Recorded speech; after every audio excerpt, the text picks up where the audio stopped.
the grace message or the grace movement.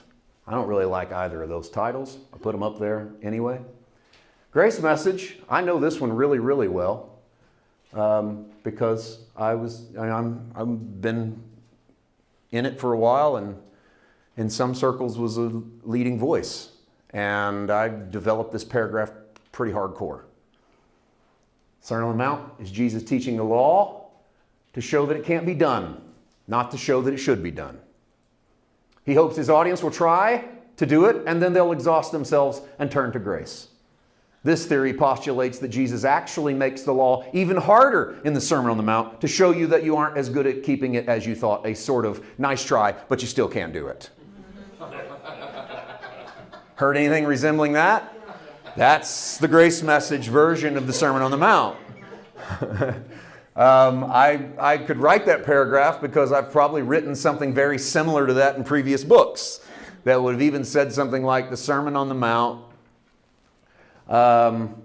is Jesus in the end of an old covenant trying to show them they weren't very good at keeping the law. He actually ups the ante. It's even harder on the Sermon on the Mount than it was in Leviticus and in Exodus. He takes it to the next level so that whatever was left hanging on of your own personal ability to be righteous will just die on the vine at the Sermon on the Mount, and hopefully you'll be so exhausted that you'll turn to a resurrected Jesus as your Savior. And by saying it that way, we thought we were putting the spotlight on grace and on the resurrection while not realizing that we were having Jesus locked inside of a space in which he is not trying to show people how God lives. He's trying to show people how they could never live.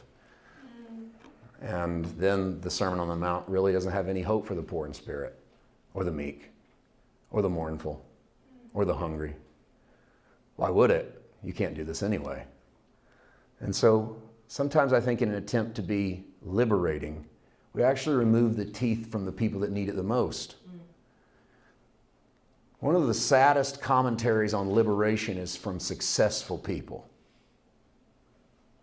If you want to hear true messages of liberation, listen to people who have a boot on their neck and have been set free. A lot of us are talking about liberty and we've never been enslaved to anything other than having to go to church 3 times a week. You know what I mean? The Sermon on the Mount is for everybody else.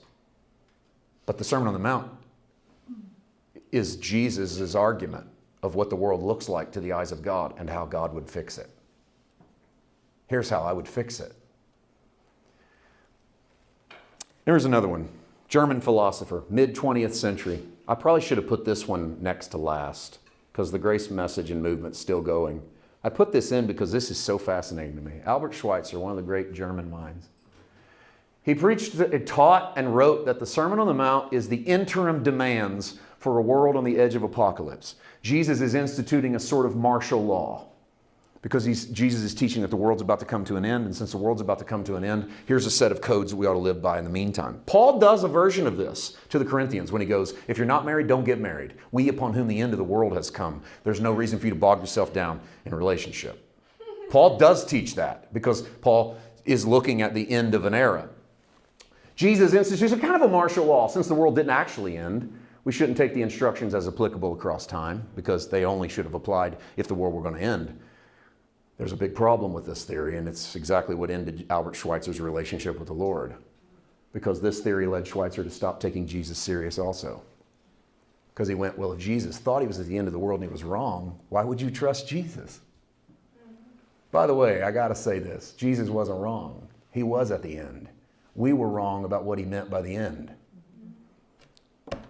You're always at the end of something. Jesus was telling the nation of Israel that they were at the end of the temple system, and he said, it's about to come down. Your house is about to be left to you desolate. If we read anything else into that, it's because we weren't reading. We were listening to other people tell us what he said. Jesus was not saying the world's going to come to an end, but we don't always view it through that lens. And so when you end up with an apocalyptic vision, then the Sermon on the Mount can take on apocalyptic meaning, and therefore you don't really have to pay that much attention to it. All right.